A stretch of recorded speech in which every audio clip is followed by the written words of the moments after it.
मस्त असा थंडीचा सीझन सुरू झालेला आहे आणि या थंडीच्या सीझनमध्ये आपल्या घरी मेथीचे लाडूच बनवले नाही आहेत असं झालंच नाही पाहिजे, हो की नाही? आणि म्हणूनच आज आपल्या या चॅनलवरती पहिल्यांदाच आपल्याच फक्त या चॅनलवरती आज खास अशी ताजी अशी मेथीच्या लाडूची रेसिपी मी तुमच्यासोबत शेअर केलेली आहे। हे लाडू सेम टू सेम हलवाई स्टाईल आहेत, म्हणजे स्वीट मार्टमध्ये असे लाडू विकले जातात आणि ही लाडूची पद्धतसुद्धा एकदम सोपी आहे। यामध्ये मी डिंक वापरलेला नाही आहे, गूळ वापरलेला नाही आहे, गहूचं पीठ वापरलेलं नाहीये, शिवाय भाजणी सुद्धा बनवलेली नाहीये। मस्त अशी झटपट बनणारी ही मेथीच्या लाडूची रेसिपी आहे, तुम्हाला नक्की आवडेल आणि म्हणूनच व्हिडिओ स्किप न करता शेवटपर्यंत बघा। व्हिडिओ आवडला तर व्हिडिओला लाईक करा आणि चॅनलला सबस्क्राइब सुद्धा करा। चला तर मग आपण पटकन या साध्या सोप्या अशा मेथीच्या लाडूच्या रेसिपीला सुरुवात करूया।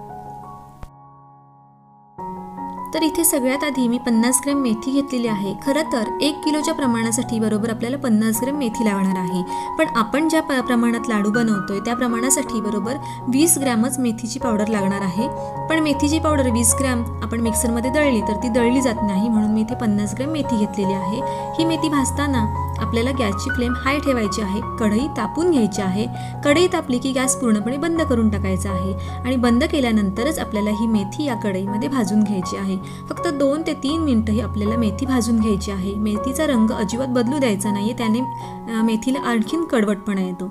आता ही बघा, ही मेथीची पावडर चांगली मी बारीक मैद्याच्या चाळणीने चाळून घेतलेली आहे। आता ही मेथी आपल्याला अर्धीच लागणार आहे। खरं तर हलवाई स्टाईल लाडू आपण जे बनवतोय ते खरं तर कडू असतात, पण कडू शक्यतो कोणाला आवडत नाही जास्त, पण तरीही तुम्हाला जर आवडत असतील तर तुम्ही यातील अर्धी म्हणजेच 25 ग्रॅम मेथी वापरू शकता, किंवा कमी आवडत असेल तर 2 टेबलस्पून मेथीची पावडर तुम्ही वापरू शकता। तर बाकीचं साहित्य म्हणजे आपण हे रव्यापासून मेथीचे लाडू बनवतोय, तर त्यासाठी इथे मी बारीक रवा घेतलेला आहे। हा अर्धा किलो रवा आहे। हे बघा, हा आता दिवाळी नुकतीच संपलेली आहे, त्यामुळे किराणा मालाच्या दुकानामध्ये हा 0 नंबरचा बारीक रवा नक्कीच मिळेल तुम्हाला। तर हा मी बारीक रवा घेतलेला आहे। त्याचबरोबर इथे मी 300 ग्रॅम साजूक तूप घेतलेला आहे आणि इथे मी 300 ग्रॅम साखर सुद्धा घेतलेली आहे। ही साखर आपण नंतर बारीक वाटून घेणार आहोत, म्हणजेच पिठी साखर करून घेणार आहोत। त्याचबरोबर इथे मी खसखस घेतलेली आहे। ही 2 टेबलस्पून इतकी खसखस आहे। या लाडूमध्ये खसखस घालणं खरं तर पूर्णपणे ऑप्शनल आहे, पण खसखस लावल्यामुळे लाडूला लुक छान येतो, लाडू खावासा वाटतो, शिवाय खसखसची एक चवसुद्धा छानच येते। त्यामुळे जर जमलं तर शक्यतो खसखस आवर्जून वापरा। तर त्याचसोबत इथे मी चवीसाठी वेलची पावडर सुद्धा घेतलेली आहे। तर 1 टेबलस्पून इतकी मी ही वेलची पावडर घेतलेली आहे इथे।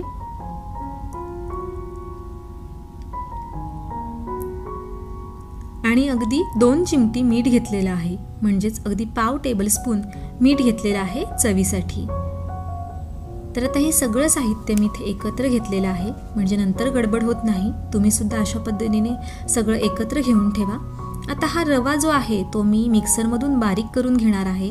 खरं तर हा 0 नंबरचा रवा आहे। तुम्ही म्हणाल की हा मिक्सरमध्ये कशाला लावायला पाहिजे, पण जर तुम्हाला मिक्सरमध्ये न लावता असे लाडू आवडत असतील तरीही लाडू चांगलेच बनतात। पण हे लाडू जर तुम्हाला लाडू तोंडात टाकतात जिभेवरती अगदी विरघळला पाहिजे असा लाडू जर हवा असेल तर मात्र हा रवा आपल्याला मिक्सरमधून दळून घ्यायचा आहे। मात्र हा मिक्सरमधून दळून घेताना एकदम त्याची पावडर करायची नाहीये, तर फक्त 1 ते 1 मिनिटासाठीच आपल्याला हा मिक्सरमधून फिरून घ्यायचा आहे, म्हणजे हा थोडा दडदडाच आपल्याला बारीक करून घ्यायचा आहे।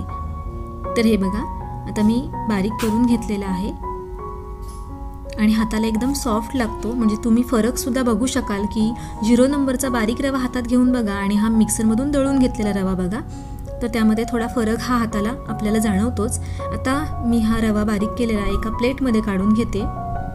हाताला एकदम छान मऊ सॉफ्ट लागतोय हा रवा आता, आणि आता आपण हा रवा भाजून घेणार आहोत। तर अशा पद्धतीने हा रवा सुद्धा मिक्सरमधून छान बारीक करून घेतला की लाडू कसे एकदम सॉफ्ट बनतात, जिभेवर ठेवताच लगेच विरघळतात। त्याचबरोबर आपण ही साखर सुद्धा आता दळून घेतोय, म्हणजेच पिठी साखर करून घेतलेली आहे, मिक्सरमधून बारीक केलेली आहे। आता ही सुद्धा मी एका बाजूला ठेवून घेते। तर ही साखर आपण सगळ्यात शेवटी घालणार आहोत। तर इथे मी गॅसवर कढई ठेवलेली आहे, गॅसची फ्लेम पूर्णपणे लो आहे। आता लो फ्लेमवरतीच आपल्याला ही खसखस बिना तूप घालता भाजून घ्यायची आहे, म्हणजेच ही खसखस आपल्याला सुकी भाजून घ्यायची आहे। फक्त 1 ते 2 मिनिटांसाठी आपल्याला ही खसखस भाजून घ्यायची आहे. या खसखसचा रंग थोडा लाईट असा बदलला पाहिजे, जास्त काळपट ही खसखस करायची नाही आहे आपल्याला.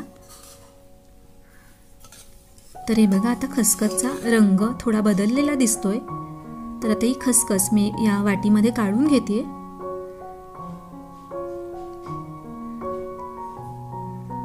तर आता गॅसची फ्लेम मी हाय केलेली आहे आणि जे आपण तूप घेतलेलं आहे त्यातील अर्ध तूप घालून घ्यायचं आहे. मी अर्ध्यापेक्षा जास्तच तूप घालून घेतलेलं आहे.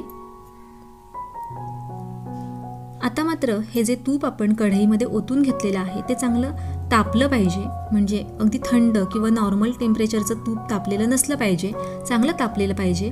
त्यासाठी मी गॅसची फ्लेम मीडियम टू हायच केलेली आहे. आणि आता बघितलं तर हे तूप चांगलं तापलेलं आहे. मी आता गॅसची फ्लेम पूर्णपणे लो केलेली आहे. आणि हे बघा, असं थोडासा रवा आधी टाकून बघायचा आहे. जास्त रवा जळला नाही पाहिजे, पण सर्कन असा आवाज येऊन वरती फेस आला पाहिजे, अशा पद्धतीने हे तूप आपलं तापलेलं हवं आहे. आता हे तूप आणि हा रवा चांगलं एकजीव होईल अशा पद्धतीने आपण मिक्स करून घ्यायचं आहे. तर आता मात्र आपल्याला हा रवा पूर्णपणे लो फ्लेमवरतीच भाजून घ्यायचा आहे. म्हणजे आपण जसा दिवाळीत फराळ बनवताना रवा भाजतो की नाही, तसाच अगदी सेम टू सेम आपल्याला हा रवा भाजून घ्यायचा आहे. आता इथे हा संपूर्ण रवा भाजण्यासाठी मला बरोबर अर्धा तास लागलेला आहे. आणि मंद आचेवरतीच आपल्याला हा रवा थोडा लाईटली कलर चेंज होईपर्यंत भाजून घ्यायचा आहे. तर रवा भाजलेला आहे हे कसं ओळखायचं, तर जेव्हा चांगला खमंग असा रवा भाजला जातो तेव्हा घरभर त्या खमंग भाजलेल्या रव्याचा वास सुटतो. ही एक त्याची ओळख आहेच. आणि थोडा लाईटली कलर त्याचा चेंजही होतो. तर चांगलं सतत ढवळत राहून आपल्याला हा रवा छान असा खरपूस भाजून घ्यायचा आहे. नाहीतर लाडू असे थोडे कच्चट रवा असल्यासारखे लागतात. आता हा रवा छान भाजला गेला आहे. आणि आता आपण मेथी भाजणार आहोत, मेथीची पावडर. तर त्यासाठी मी इथे मध्येच थोडासा खड्डा करून घेतलेला आहे. म्हणजेच हा रवा थोडा साईडला सरकवून घेतलेला आहे. आणि त्यामध्ये हे उरलेलं थोडं तूप घालून घेते मी. थोडंसं तूप मी शिल्लक ठेवलेलं आहे. मी या रवा भाजताना मी जे तूप वापरलेलं आहे ते जास्तच वापरलेलं आहे. त्याऐवजी तुम्ही थोडं कमी वापरलं तरी सुद्धा चालेल. आणि जसं लागेल तसं त्यानंतर जेव्हा तुम्ही लाडू वळता तेव्हा कढून या मिश्रणामध्ये घालू शकता. तर आता ही मेथीची पावडर 50 ग्रॅम मेथीची पावडर आहे. ती आपल्याला संपूर्ण लागणार नाही आहे. तर त्यासाठी मी यातली अर्धी मेथीची पावडर या मिश्रणामध्ये घालणार आहे. खरं तर हे लाडू जे हलवाई स्टाईल आहेत ते कडूच असतात, पण मला ते कडू आवडतात आणि म्हणून मी ही अर्धी वापरलेली आहे. पण तुम्ही मात्र यातील फक्त 2 टेबलस्पून इतकी मेथीची पावडर अर्धा किलोच्या रव्यासाठी वापरायची आहे. तर हे बघा, मी इथे हे तूप तापलं आहे. आता मी ही मेथीची पावडर यामध्ये घालून घेते. तुम्हाला जर अशी पद्धत करायची नसेल, ही स्टेप वापरायची नसेल, तर तुम्ही ही पावडर एका छोट्या पातेलीमध्ये थोडंसं तूप टाकून वेगळी सुद्धा भाजू शकता. पण ही जास्त भांडी न काढण्यासाठी म्हणून मी ही सोपी आयडिया केलेली आहे. आता मी ही फक्त 1 ते 2 मिनिटांसाठी मेथी भाजून घेते. तुम्हाला जर हे मेथीचे लाडू असे आवडत असतील रव्याचे, किंवा तुम्ही बनवल्यानंतर तुम्हाला आवडतीलही, पण जर कडू लागत असतील तर काय करायचं आहे, ही अशा पद्धतीने 2 टेबलस्पून मेथीची पावडर एका पातेलीमध्ये तुपावरती परतून घ्यायची आहे आणि 4 दिवस तशीच मुरवत ठेवायची आहे. त्याने मेथीचा कडवटपणा कमी होतो आणि हे जे आपण लाडू बनवतो ते मेथीच्या चवीचे लागतात, पण कडू मात्र कमी लागतात. म्हणजे एकदम कडवट होत नाहीत. आणि म्हणूनच तुम्ही मात्र ही टीप नक्की वापरा. आता त्याचबरोबर मी इथे मीठ घेतलेलं आहे घालून आणि तेही परतून घेतलेलं आहे. म्हणजे सगळ्या मिश्रणामध्ये चांगलं व्यवस्थित सगळीकडे लागेल. आता इथे मी जेल फूड कलर वापरते. माझ्याकडे हा केसरी कलर आहे. मला खरं तर येल्लो कलर हवा होता, पण तो माझ्याकडे अवेलेबल नव्हता आणि मी थोडा लाईटली कलर बदलावा म्हणून वापरलेला आहे इथे जेल फूड कलर. पण तुम्हाला नसेल आवडत तर तुम्ही नाही वापरला तरी सुद्धा चालणार आहे. तर आता हे मिक्सर करून घेतलेलं आहे मी. आणि आता हे सगळं मिळून छान असं एकजीव होईल अशा पद्धतीने मिक्स करून घ्यायचं आहे. आणि साधारण पुन्हा 2 मिनिटांसाठी हा रवा हे मिश्रण छान एकत्र होईल, एकजीव होईपर्यंत ढवळत राहायचं आहे. तर हे बघा थोडा लाईटली केसरी कलर या मिश्रणाला आलेला आहे, तुम्ही बघू शकता. पण कलर घालणे पूर्णपणे ऑप्शनल आहे. तर आता हे जे मिश्रण आहे ते अशा पद्धतीने या पलेत्याने मी दाबून ठेवलेलं आहे. हे दाबून ठेवणं सुद्धा खूप महत्त्वाचं आहे अशा पद्धतीने हे मिश्रण. आणि हे लाडू बांधण्याची अजिबात घाई करू नका, अजिबात टेन्शन घेऊ नका. आता हे मिश्रण जे आहे ते मी असं दाबून ठेवलेलं आहे. त्याने काय होतं, आपण जे तुपामध्ये जो रवा भाजलेला आहे या तुपामध्ये अशा पद्धतीने तसाच हा रवा दाबून ठेवला, झाकण ठेवून दिला की रवा आणखीन चांगला फुलतो आणि खाताना एकदम वेगळा वेगळा रवा झाल्यासारखे दाणेदाणेदार असा हे लाडूसुद्धा बनतात. तर आता 4 तास आपण हा रवा असाच झाकून ठेवून देणार आहोत बाजूला. म्हणजे थोडक्यात पूर्ण थंड झाल्यानंतर आपण ही पिठी साखर या मिश्रणामध्ये घालणार आहोत आणि लाडू बांधणार आहोत. तर आता मी झाकण ठेवते आणि 4 तास हे मिश्रण असंच बाजूला ठेवून देते. तर बरोबर 4 तास झालेले आहेत आणि यापेक्षा सुद्धा तुम्ही जास्त वेळ ठेवू शकता. अगदी ओव्हरनाईटसुद्धा तुम्ही हे मिश्रण तसंच ठेवलं आणि दुसऱ्या दिवशी लाडू बांधले तरीसुद्धा चालणार आहे. तर तुम्ही बघाल आता हा रवा थोडा फुललेला आहे आणि या लाडूमध्ये खरं तर तूप जास्तीचंच असतं आणि म्हणूनच मी इथे 300 ग्रॅम तूप वापरलेलं आहे. पण तुम्ही 200 ग्रॅम तूप वापरलं तरीसुद्धा चालणार आहे. तर थोडी थोडी करून जी पिठी साखर आपण करून घेतलेली आहे ती या मिश्रणामध्ये आपण घालायची आहे आणि हे मिश्रण छान असं मिक्स करून घ्यायचं आहे. तर त्याचबरोबर इथे आपण शेवटी वेलची पावडर घालून घेतो यामध्ये आणि या पलेत्याने तर हे मिश्रण व्यवस्थित एकजीव होत नाही, म्हणूनच मी अशा पद्धतीने हातानेच हे मिश्रण एकत्र करून घेते. म्हणजेच ही पिठी साखर सगळीकडे व्यवस्थित सुद्धा लागली जाते.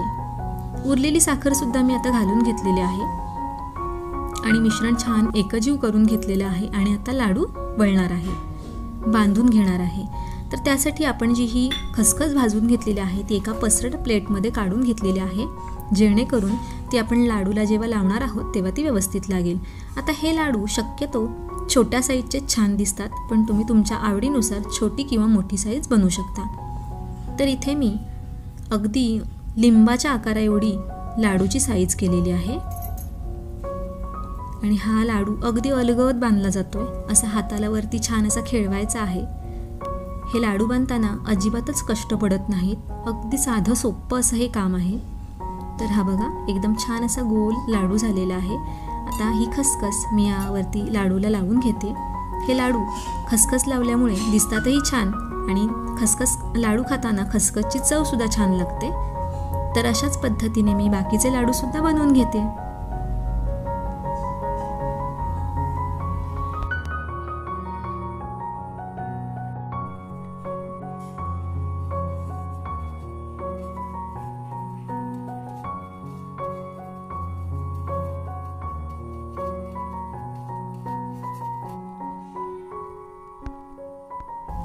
तर हे बघा असे सगळे लाडू मी बनवून घेतलेले आहेत. खूप मस्त टेम्पटिंग दिसत आहेत हे लाडू आणि या संपूर्ण मिश्रणामध्ये 1 किलोचे लाडू बनलेले आहेत आणि नगावरती सांगायचं झालं तर एवढ्या साईजचे बरोबर 35 लाडू बनलेले आहेत.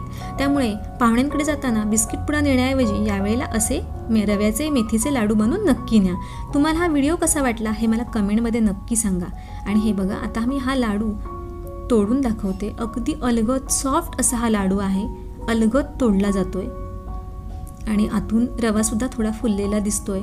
तुम्हाला बघून तुम्ही समजू शकता की जिभेवर ठेवल्यावर सुद्धा हा लाडू कसा छान असा विरघळणार आहे. तर हा व्हिडिओ कसा वाटला हे कमेंट करून नक्की सांगा. व्हिडिओ आवडला तर व्हिडिओला लाईक करायला विसरू नका आणि चॅनलला जर आतापर्यंत सबस्क्राईब केलं नसेल तर सबस्क्राईब करा आणि सोबत असलेलं बेल आयकॉनला सुद्धा क्लिक करा. म्हणजे माझे हे नवीन नवीन रेसिपीजचे व्हिडिओज येतील तेव्हा तुम्हाला तुमच्या मोबाईलवरती सर्वात प्रथम पाहायला मिळतील. चला तर मग पुन्हा लवकरच भेटूया. तोपर्यंत धन्यवाद.